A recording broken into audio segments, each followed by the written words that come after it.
I've always liked the quiet. The kind of quiet you only get when you're so far from anything human that the world feels like it's holding its breath. Seasonal work suits me. Firewatch gigs, backcountry surveying, property sits. I've done it all. The desert, though, it's different. It's peaceful in a way most folks don't get. You either feel alive out here, or you feel like the place is trying to erase you. There's not much in between. Last October, I took a temp job at an old ranger outpost in southern Utah. Horsehead Ridge, they called it. A week, maybe two. Easy money. My handler, Clint, picked me up in a dust-caked Silverado and drove me 3 hours east of Kanab, the last 20 miles off pavement. No cell service, just sagebrush, wind-carved rock, and that dead silence that creeps in the further you get from civilization. The outpost sat at the top of the ridge, a spine of stone that ended in a crooked, horse-like crag. From the front porch, you could see everything: the wash below, red rock bluffs to the west, and on a clear day, maybe even the edge of the Arizona Strip. The building was a squat, weathered thing. 2 rooms, one barely a closet with a busted antenna, a dented generator, and a cot that smelled like a high school locker room. The back door had a crack wide enough for the wind to sing through. Clint helped me haul on my gear, handed me a key to the gun locker, a flare gun and a rusted hunting rifle, and warned me about scorpions nesting in the corners. Then he clapped me on the shoulder and said something I still can't shake. "You hear knocks at night? Don't answer right away. Wait, listen first." He grinned when he saw my face, all crooked teeth and sunburnt lips. Kidding. Probably. Then he told me the last guy bailed halfway through his first weekend, claiming he saw shadows moving in the rocks. "Meth's a hell of a drug," Clint said, tipping his hat before driving off in a storm of dust I didn't think much of at the time. Guys like Clint say creepy stuff to mess with you, especially if you're new. It's part of the culture, like hazing, but with more coyotes and less beer. The first day was nothing special. I logged the generator hours, made instant ramen, and walked the perimeter with my flashlight. The sun sets early in October, and by 7 p.m., the ridge was cloaked in purple shadows. It's the kind of darkness that feels heavy, like it's pressing in on you. I read until my eyes burned, cracked a lukewarm beer from my cooler, and turned in early.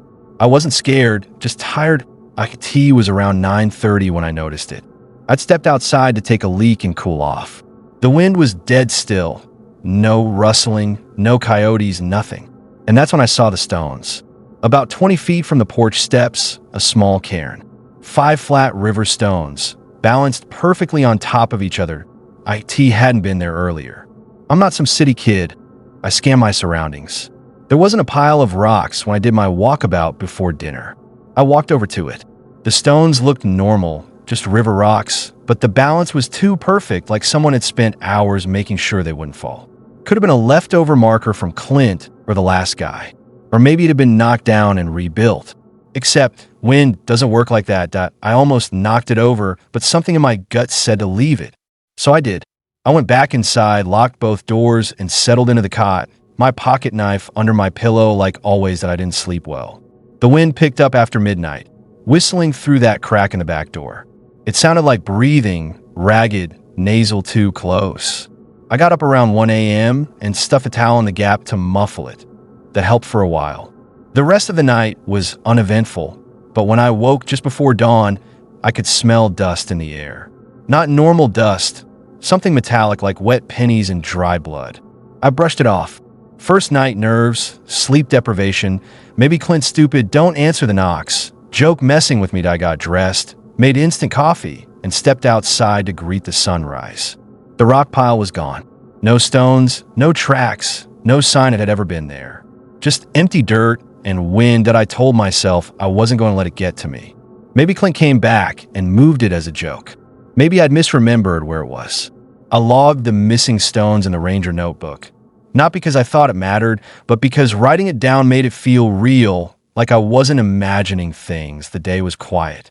I hiked a half-mile down the ridge around noon to shake the weird vibes. No fresh tire tracks, no hikers, just jackrabbits, and a snake sunning itself near the wash. Back at the outpost, I fired up the generator to charge the lanterns.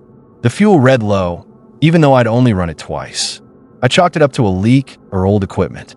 By 6 p.m., I was eating another ramen cup, the sun dipping behind the crags, casting long, finger-like shadows that crawled over the hills until everything turned purple, then blue, then black. That's when the feeling came back. Not fear, exactly, but that prickling sensation you get when someone's watching you. Like your body knows before your brain does. I tried to shake it, sat by the window with a paperback, let the coffee warm my hands. I almost convinced myself it was just the isolation, until 8:43 p.m. 3 knocks. Slow, steady, not loud, but not timid. I froze. My first thought was Clint pulling some prank to rattle me. But then I remembered the road. No tires, no headlights, no engine. I'd been by the window all evening. I'd have seen a truck that I walked to the door, pressed my ear to the wood. Nothing. No voice, no movement. Clint's warning echoed in my head. Wait. Listen first. My gut twisted, but I pushed it aside and peeked through the slit between the curtain and the glass. There was a man at the bottom of the porch steps. Early 20s, maybe. Long, dark hair stuck to his face with sweat. Thin, in a tattered denim jacket and boots, so worn they were barely holding together. He stared at the door, not moving, not blinking that I opened the door halfway. "You all right, man?" He looked at me, eyes glassy, sunken, like he hadn't slept in days. He licked his cracked lips and spoke, voice low, dry, barely audible over the breeze. "My truck broke down. I walked from a wash." "The wash?" I asked. "That's 5 miles easy in brutal heat. You didn't pass anyone?" He shook his head. Something about him wasn't right, but I stepped aside. "Come in. I've got water. Landline's down, but I've got a shortwave." He nodded, almost robotic, and walked inside. He didn't sit, didn't look around, just stood by the fireplace, arms stiff. I handed him a glass of water. He drank it in one long gulp, like he hadn't had a sip in days. "You want food? Coffee?" I asked. He didn't answer, just stared at the window. "You didn't see any cars out there?" "No hikers. Nothing." He wasn't twitchy or wild-eyed, not high, but not right either. His eyes were vacant, his posture wrong, like his body remembered being a person, but his mind had forgotten how. "Where exactly did your truck break down?" I asked that he raised one hand slowly, pointing east toward the canyon rim. "Past the wash. About 5 miles. 5 miles in those boots. In that heat, he should have been dead on his feet, but he didn't look winded." "Sit tight," I said. "I'll try the shortwave." I left him staring at the glass and went to the radio. Twisted the dial. Nothing but static that I reached for the clipboard to log the attempt. When I turned around, he was gone. No footsteps, no door creak. Just gone. I rushed to the front door, still locked. Kitchen, empty. Bathroom, empty. Back door, bolted. Windows too narrow to climb through. I checked the closet, half expecting him to be crouched there. Nothing. That I stood in the middle of the room, waiting, listening. Eventually, I sat down, lamp still on, book untouched, staring at the fireplace. My heart was thudding like I'd run a mile. Then the floorboards creaked behind me. I turned. He was back, sitting in the chair by the window. Same posture, same expressionless stare. "Hey, where'd you go?"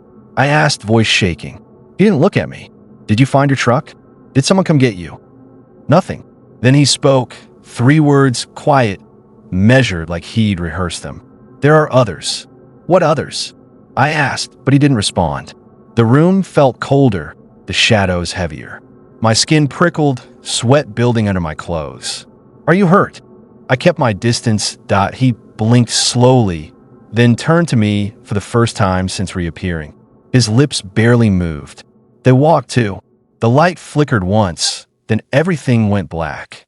I fumbled for my flashlight and snapped it on. The beam hit the chair. Empty. He was gone again.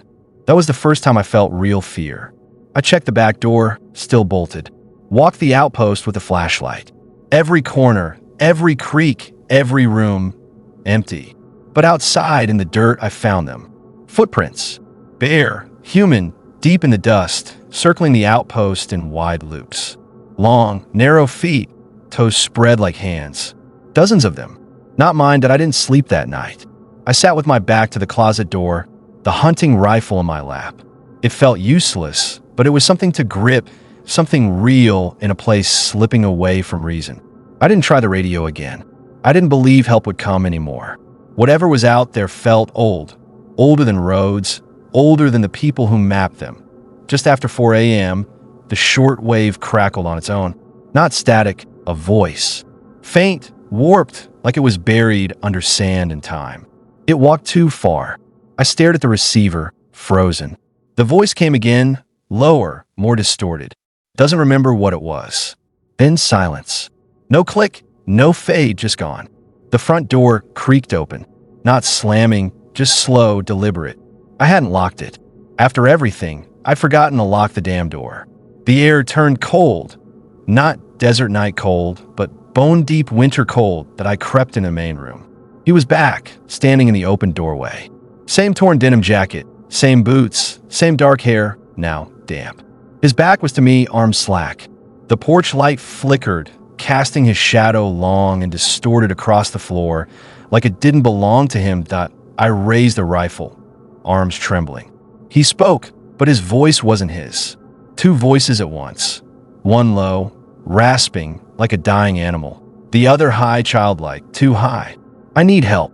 I lowered the rifle, not because I wasn't afraid, but because my arms gave out. He turned slowly. His eyes were pitch black. No whites, no iris, just void. His mouth stretched wide, cracking at the corners, splitting his face nearly in half. He didn't scream. He didn't lunge. He just stood there, staring. Everything went black that I woke to the sun on my face. Normal silence, birds, wind in the brush, the kind of morning peace I used to like. I wasn't in the station. I was standing barefoot, 300 yards from the ridge in the open desert. Arms at my sides, back straight, staring at the horizon. My lips were dry, tongue swollen, eyes burning like they hadn't blinked all night. Clint, panicked Jesus, Eric. He jogged up, grabbing my shoulder like he wasn't sure I was real. Are you hurt? What the hell happened? I couldn't answer. My feet were shredded, blood smeared across my heels and calves. He brought me back to the outpost. I don't remember moving. Inside, the place was chaos. 2 perfect holes in the front door, rifle rounds fired from inside. The attic panel was nailed shut from the inside. Furniture pushed against the walls. The flare gun lay unused by the window. The shortwave was still on, humming. Clint, did you shoot someone? I shook my head. Or maybe I nodded. I was barely holding on. The station in Kanab. The sheriff asked questions. I told him someone came to the door. I let him in. He left. I felt threatened. I fired 2 shots. It wasn't a lie, but it wasn't the truth either. They found no sign of another person. No tire tracks, no boot prints, no second mug. No name in the logbook. Just me.